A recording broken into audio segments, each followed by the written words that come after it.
Bylo nebylo, dávno nedávno, jedno knížectví.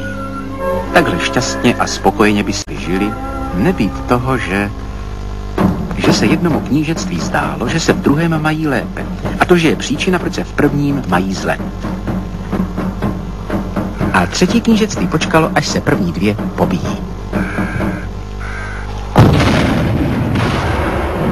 Čtvrté knížectví dělalo totéž, páté se přidalo k třetímu, šesté k čtvrtému a sedmé zbrojilo a čekalo, až jak to dopadne. Úkol je jasný. Přinést do pekla Dorotu Máchalovou, nebo se nevracet. Kdo se hlásí dobrovolně? Cože? Ty se ještě opovažuješ po tom všem? Máchalová si tvýho omylu drze používá u soudu.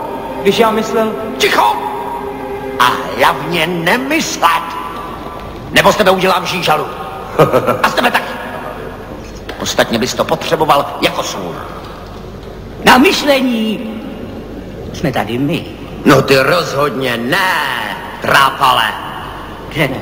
Ne. Já na vašem místě, pane Lucifer, poslala bych z rovínka toho, co to poplet. Bude se alespoň o to víc snažit. Je to sice Janek, ale... No právě, je to Janek. Ale já jsem se naučil nový kouzlo. Podívejte.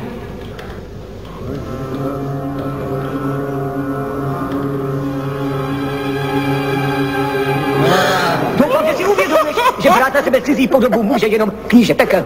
Správně. Samozřejmě, ale obleky se podle řádu měnit můžou.